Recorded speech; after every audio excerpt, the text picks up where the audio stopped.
네, 어제에 이어서 특별히 오늘은 행동주의 헤지펀드의 실체를 낱낱이 알아보는 시간 또 함께 가져볼 텐데요. 오늘 대표적인 인물을 통해 이 행동주의 헤지펀드 대체 어떤 것인지 제가 자세히 알아보는 시간 마련했습니다. 도움말씀의 한국경제신문 한상춘 논설위원과 함께하겠습니다. 어서 오세요. 네, 안녕하십니까? 네, 본격적으로 이야기를 나눠보기 전에 일단은 오늘 뉴욕 증시의 반등 움직임 좀 어떻게 보셨습니까? 네, 오늘 그 뉴욕 증시 금융시장은 오늘 그 정확히 짚어보지 않으면 사실 상당히 좀 혼란스러웠다 이렇게 됐습니다.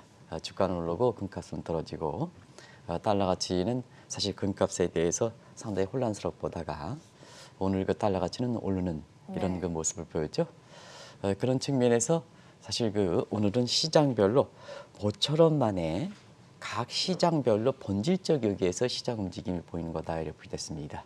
어떤 특별한 예를 들어서 사회적 거리두기 연장 문제 이런 걸 가지고 국채 시장이라든가 증시라든가 달러 가치라든가 금값을 보면 오늘 시장을 잘못 읽는다는 걸 말씀드리겠습니다.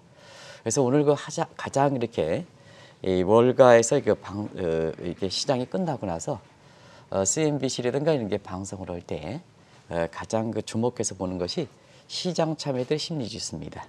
그래서 CNN의 FGI 지수, 이 지수가 아마 오늘 시장에 이렇게 움직임을 결정할 때 또 우리 그 시청자분이 앞으로 증시 모습이 어떻게 갈 것인가 하는 측면에서는 오늘 것처럼 시장별로 서로 따로 움직였을 때 왜 CNN이라든가 이런 CPTV라든가 이런 데서 왜 시장 참여에 대해 심리 지수를 이렇게 많이 방송했을까 하는 이 측면이 시장의 본질적 내용을 이해하는 데 도움되기 때문에 그렇다 이렇게 됐습니다. 뒤쪽 자막을 좀 보여주시기 바랍니다. 그래서 CNN의 FGI 지수 같은 경우에는 한번 보겠습니다. 2주 전엔 아주 극단적 공포 상태죠. 이게 상태에서 1주 전에 13, 그다음에 오늘이죠. 미국 시간으로는 이제 30일이고 우리 시간으로는 31일 날 24 정도 돼서 굉장히 빠르게 시장 참여들의 이렇게 공포 심리가 상당히 좀 개선되고 있다 이렇게 보겠습니다. 이런 것이 결과적으로 그동안 공포 심리에서 나타났던 움직임의 역작용으로 주가는 떨어지다가 올라가고 금값은 올라가다가 유동성 문제가 이렇게 하다 보니까 금값은 떨어지고 그리고 달러 가치 같은 경우는 지난 그 3일 동안 계속해서 급락세를 보였거든요. 그래서 103에서 98로 굉장히 빨리 이렇게 거래일 기준으로 일주일 못된 사이에 5% 정도 급락하다 보니까 이것이 경기라든가 이런 쪽을 설명할 수는 없는 거고 기술적 반등에서 달러 가치가 올랐다 이렇게 이제 보시면 되겠습니다.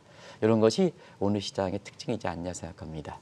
그리고 뭐니 해도 국제유가 향방이 가장 중요한 시점이죠. 네.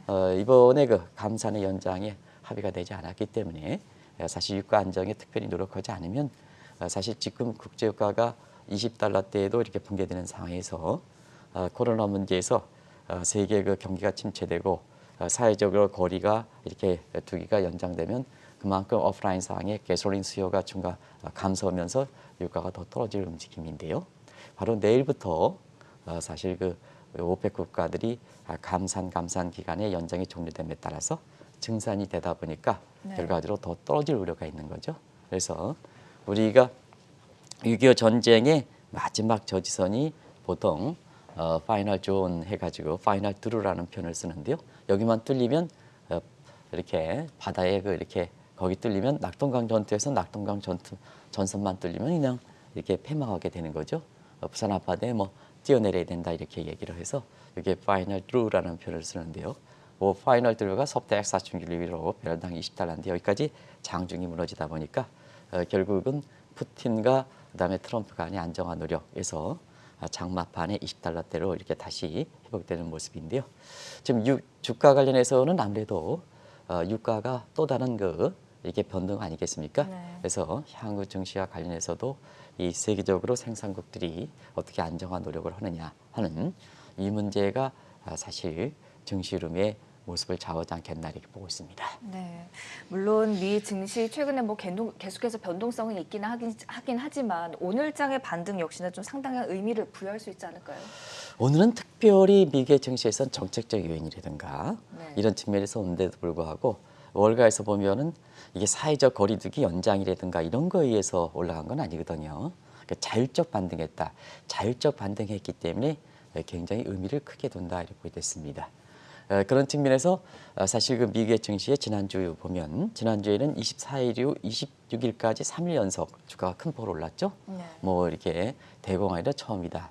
근데 24일 금요일 날 우리 시간으로는 토요일 새벽에 끝났던 증시에서 미국 증시가 떨어지다 보니까 어제 한번 보겠습니다. 어제 한국경제TV를 포함해서 증권방송에서는 3일 연속 이렇게 반등하다가 지난 주말에 미국의 다우존스 지수가 이렇게 떨어지다 보니까 어제 방송 내용의 주제들을 한번 제가 유심히 검토했습니다.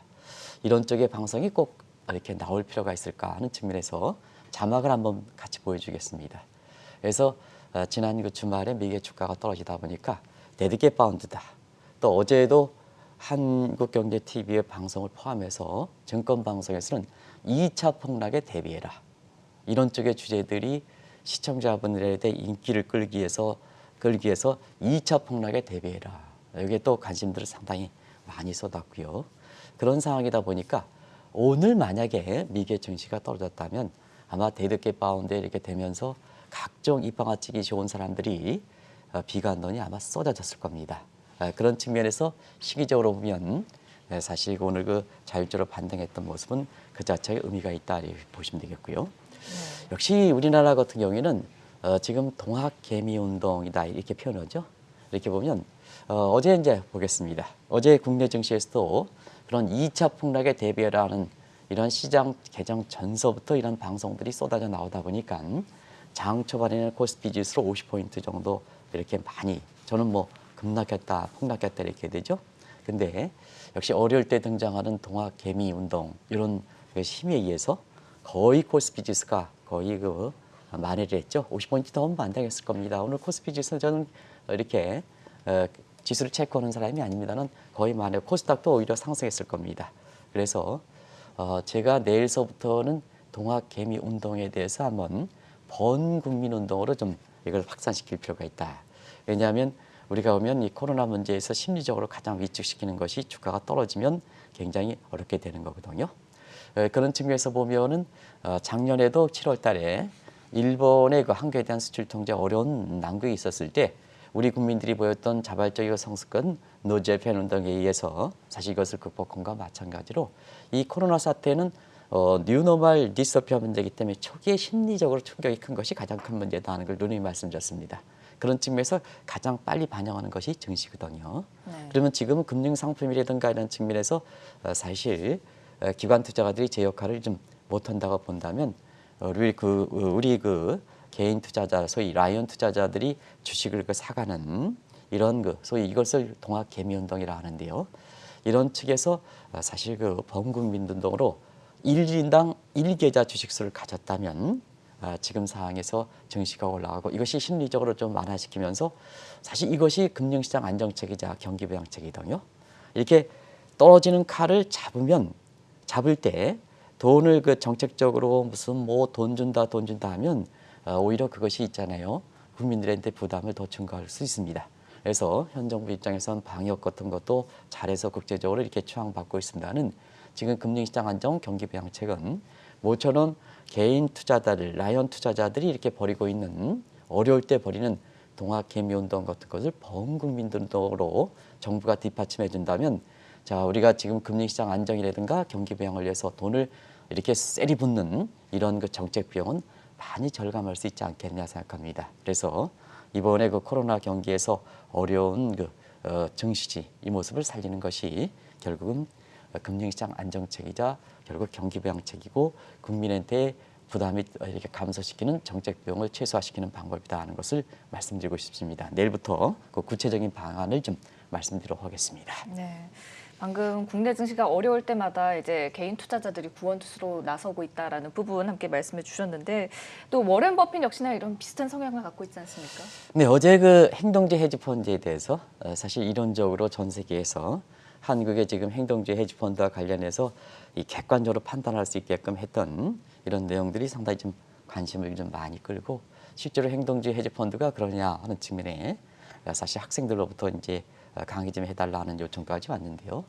오늘은 이 행동주의 헤지펀드의 가장 대표 인물을 통해서 행동펀드의 실체를 한번 벗겨보는 그 자리를 가겠습니다. 우리가 보면 이제 행동주의 헤지펀드에 대해서 오늘 제목이 사실 그 세계의 대결이겠습니다. 워렌 버핏과 폴 싱어 왜 이렇게 대비시켰을까 하는 측면에서는 이 워렌 버핏이 버크셔 해서웨이를 운영하는 이렇게 대표적인 그 인물입니다는 폴 싱어가 나중에 말씀드리겠습니다는 이 버크셔 해서웨이의 워렌 버핏을 공격했거든요. 그래서 폴 싱어는 엘리엇 매니지먼트의 대부이고 그다음에 워렌 버핏은 공격을 당한 사람입니다. 그리고 자 생사대결에서 조원태 강성부라는 표현을 썼습니다. 제가 이름상 존칭은 생략하겠습니다. 이 강성부 펀드가 펀드가 지금은 조원태 회장을 비롯해서 한진카를 공격하고 있죠. 그래서 그런 대목으로 제목을 뽑았다는 걸 말씀드리겠습니다. 그런 과정에서 자 우리나라의 그 동학개미운동이 지금 어려울 때 사실 주식을 사줘서 어찌됐든 요인은 여러 가지 요인이 있다는 그나마 우리 증시를 좀 안정시키는 것이 우리 그 국민들의 심리를 좀 부담을 좀 완화시키는 것 마찬가지로 이번에 그 코로나 사태에 대비해서 세계 대결을 펼치는 워렌 버핏과 그 다음에 엘리엇 매니지먼트의 폴 싱어 간에 아주 자세가 완전히 바뀌고 있습니다. 그것도 월가에서 화제가 된다 하는 것을 말씀드리겠습니다. 그런 과정에서 워렌 버핏은 어려울 때 어려운 주식을 사준다. 그러면 시청자 여러분 코로나 사태에 가장 어려운 게 뭐냐? 사회적 거리두기다. 사람의 이동을 제한시킨다. 차단한다 하면 가장 어려운 게 역시 항공주가 되겠지 않습니까? 공교롭게도 한진칼에 항공주와 관련되어 있는데요. 아마 이때 가장 어렵다는 델타 주식을 사서 사실 많은 그 화제를 부리고 있습니다. 반면에 행동주의 헤지펀드의 사실 그 엘리엇 매니지먼트의 대부라 얘기하는 폴 싱어는 어떠냐 하면 코로나 사태에 가장 어려운 항공주를 공매도 처분해서 더 어렵게 해서 자기 자신의 이익을 간다는 얘기입니다. 그런 측면에서는 상당히 대조적인 움직임을 보이고 있다고 보셨습니다.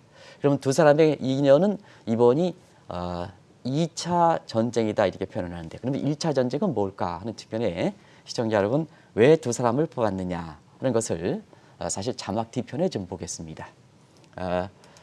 우리가 과거에 기억할지 모르겠습니다는 에너지 퓨처 홀딩스를 두고 버핏이 싱어에 대립됐습니다.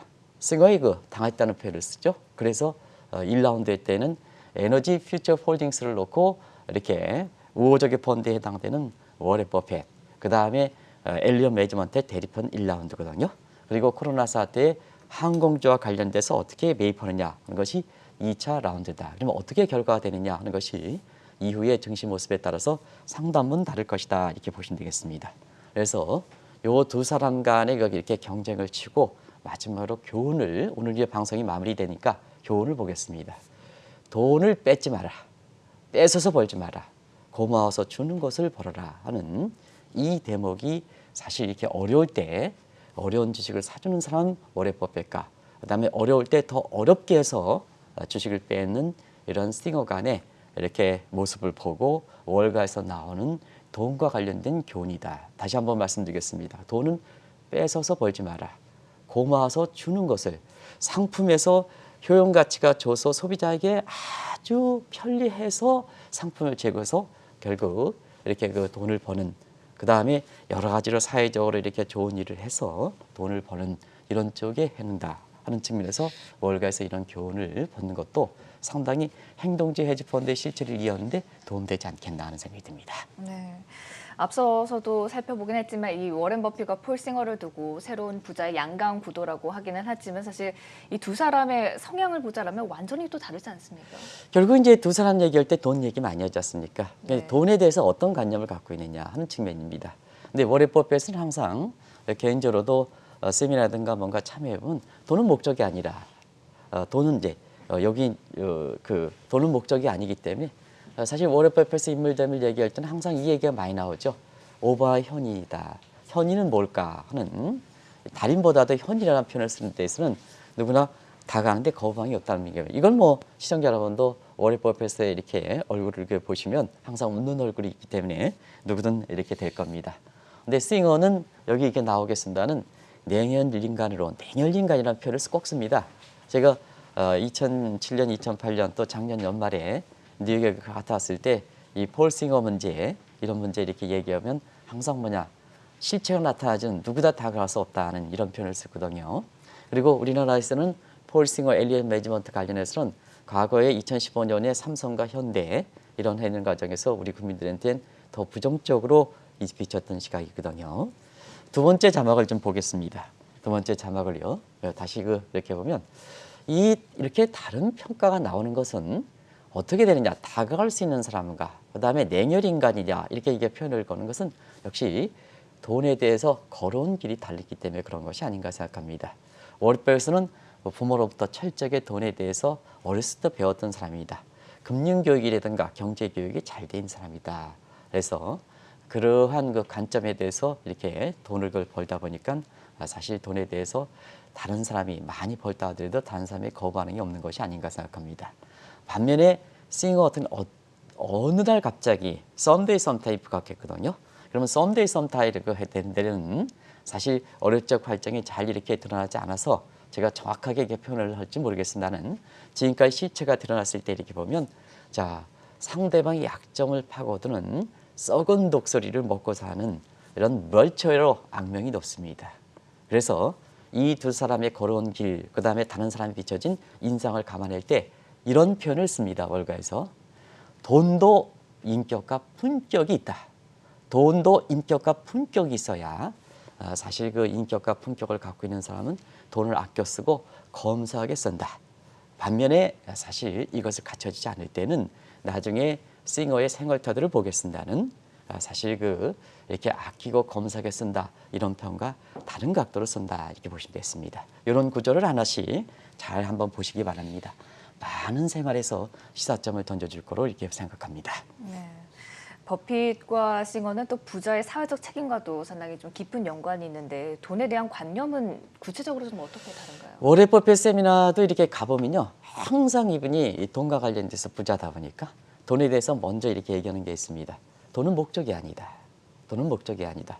생활을 위한 필수적 수단이라는 표현을 씁니다. 목적 대비해서 수단을 이렇게 라는 표현을 씁니다. 그래서 이게 수단이다 보니까 돈을 얼마를 벌든 간에 목적이 아니라가 이게 뭐 내가 100억을 벌어야 된다, 1000억을 벌어야 된다 목적이니까 조급해지겠죠.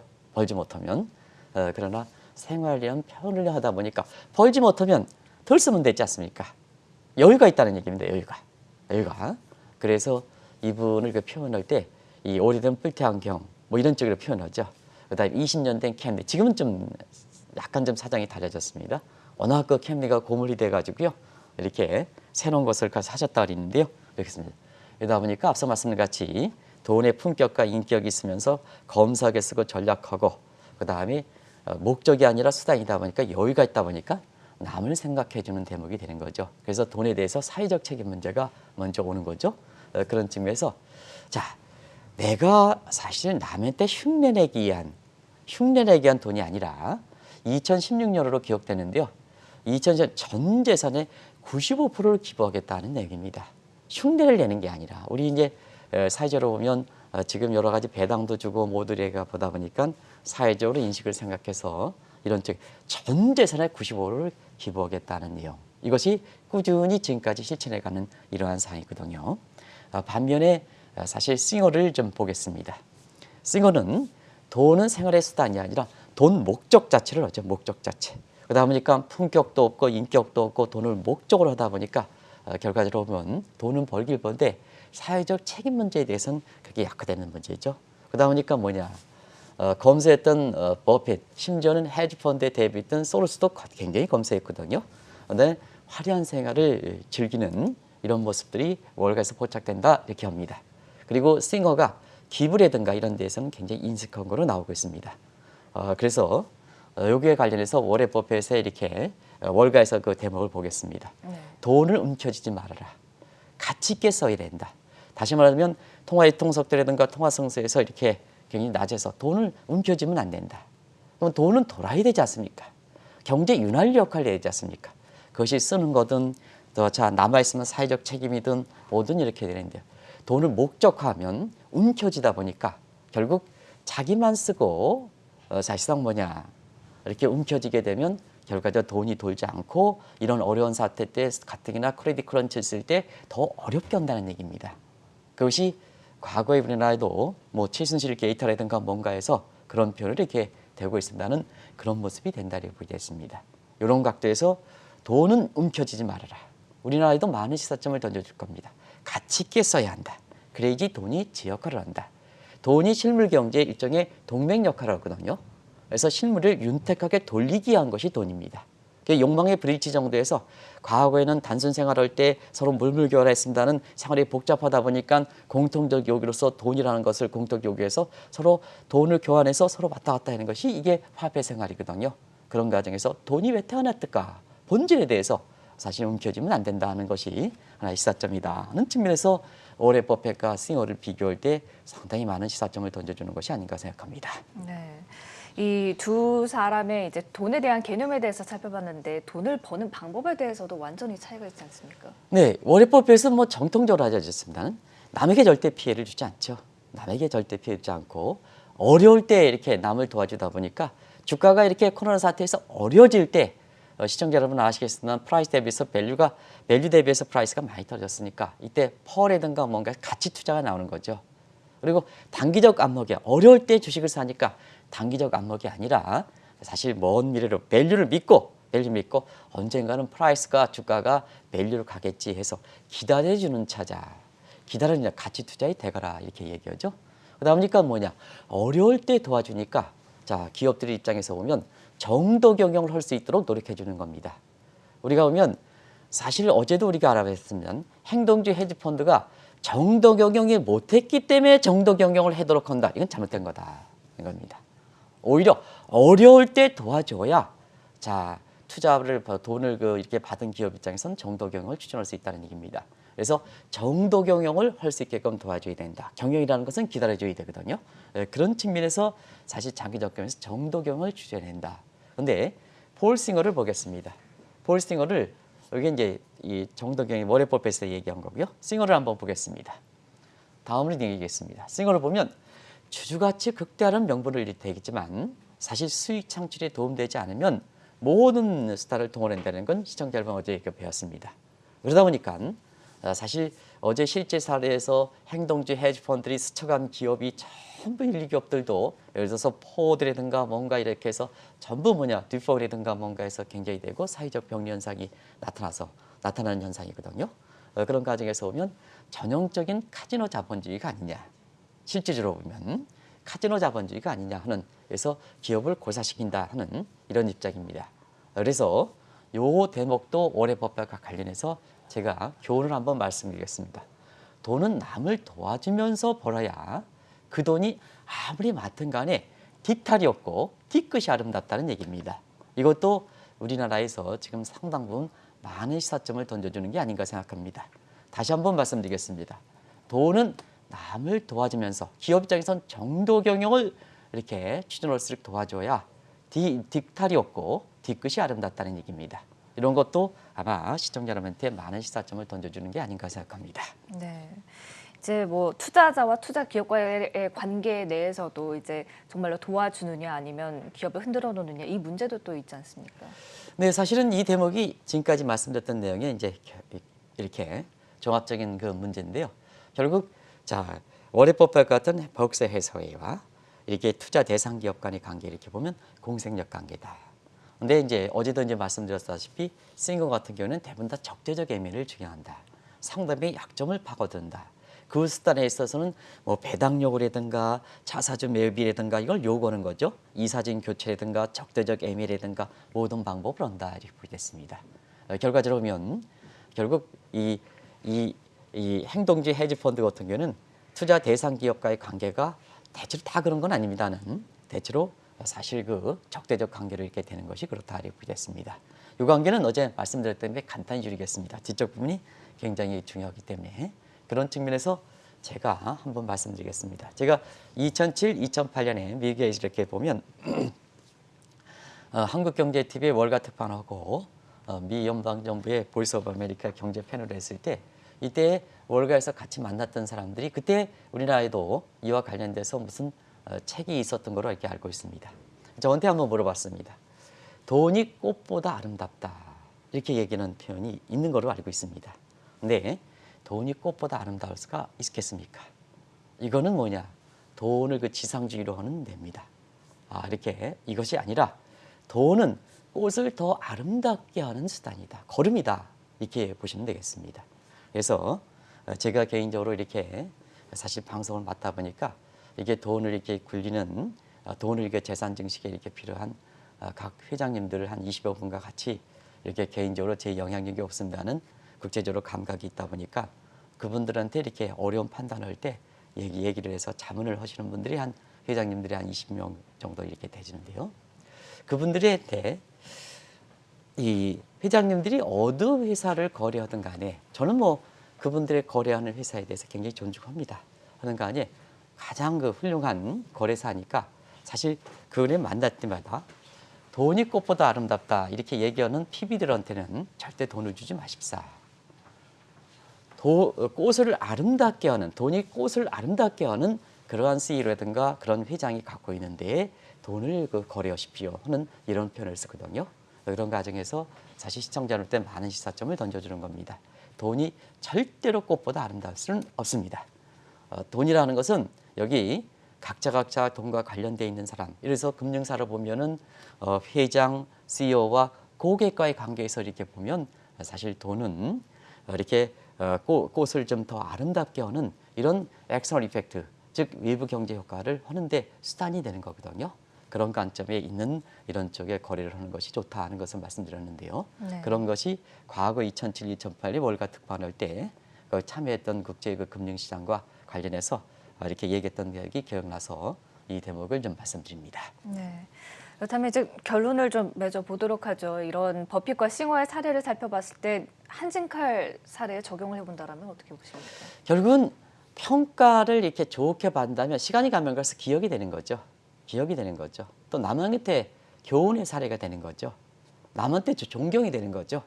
그래서 그렇게 해서 앞서 말씀드린 같이 워렌 버핏과 같은 사람들은 시간이 지날수록 국제금융시장에 굉장히 영향력을 발휘한다 이렇게 볼 때 있습니다.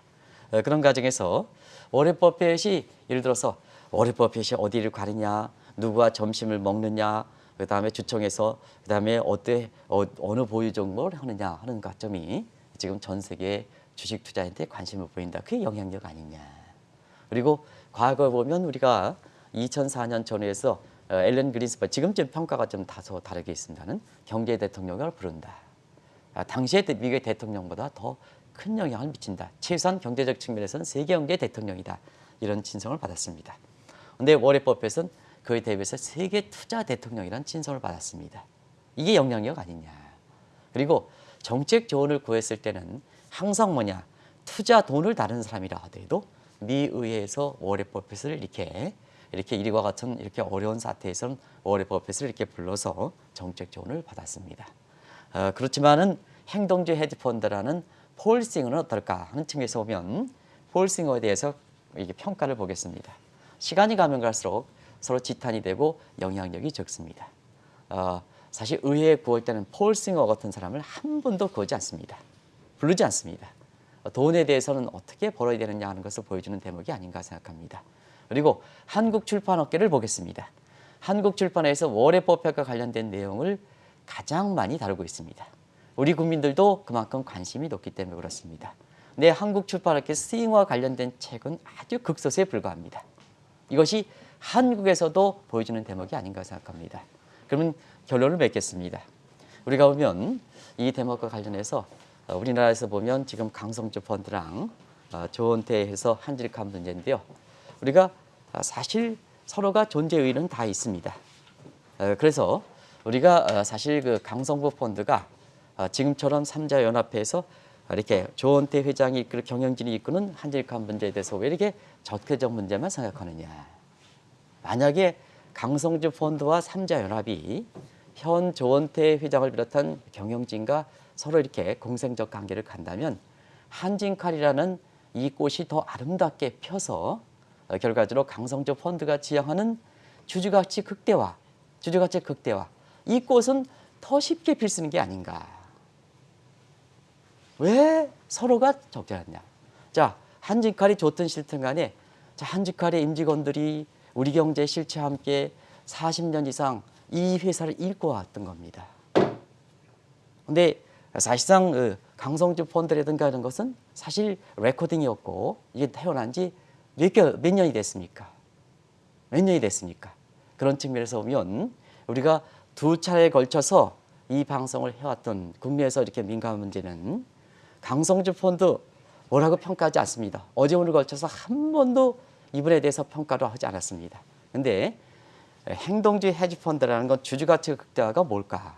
결국은 다른 수단보다도 오히려 강성주와 삼자연합이 조원태 회장을 비롯한 한진칼의 직원들이 이렇게 박수를 쳐주는 것과 공생적 관계를 하는 것이 사실 행동주의 헤지펀드가 내세우는 주주가치 극대화의 더 올바른 방법이 되지 않을까. 그러면 한진칼의 꽃을 피운다면 결과적으로 보면 거기와 관련되어 있는 강성주라는 대표, 그다음에 삼자연합회에서 그 관련된 사람, 저는 그중에 이름을 거명하지 않으려고 하는 사람도 두 사람이나 있습니다. 그냥 오늘 그래서 강성주라는 분만 얘기하겠습니다. 그리고 한질칼 임직원, 그다음에 그랬습니다. 또 우리나라의 국적기 문제입니다. 이런 것이 오히려 주주가치에 극대화하면서 한진칼의 꽃을 피우고 결과적으로 보면 한진칼의 주주들에 대해서 이익을 더 도모할 수 있는 게 아닌가 하는 이런 개인적 생각을 해봅니다. 이것이 행동주의 헤지펀드의 본래 실체에서 주주가치 극대화라는 극대한 명분 문제에서 굉장히 그것이 달성하는 지름길이다 하는 것을 시청자한테 말씀드리면서 두 차례 걸쳐서 민감한 문제에 대해서 말씀드렸습니다. 다시 한번 말씀드리면 제가 강성주 펀드에 대해서는 한 차례도 나쁜 얘기를 안 했습니다. 근데 우리가 이런 문제에 대해서 어떻게 풀어가느냐 하는 문제를 사실상 앞서 말씀드렸지 않습니까? 행동주의 헤지펀드의 가장 큰 요구는 전문성을 갖춰야 되고 도덕성을 갖춰야 되고 책임성을 갖춰야 된다. 그리고 정직을 갖춰야 된다 하는 문제. 이런 대목에서 이런 문제를 한번 잘 파악해 보시는 것이 이렇게 투자자 입장에서는 결론을 맺을 수 있지 않냐 하는 생각이 듭니다. 네. 자, 어제 이어서 오늘 역시 행동주의 헤지펀드의 실체를 낱낱이 알아보는 시간, 특히나 이 워렌 버핏과 폴 싱어 또 이 사례를 국내 한직할 문제도 적용해 본다라면 어떨지 이런 부분까지 함께 이야기를 나눠봤고요. 지금까지 한국경제신문 한상준 논설위원의 도움 말씀이었습니다. 고맙습니다. 네, 고맙습니다.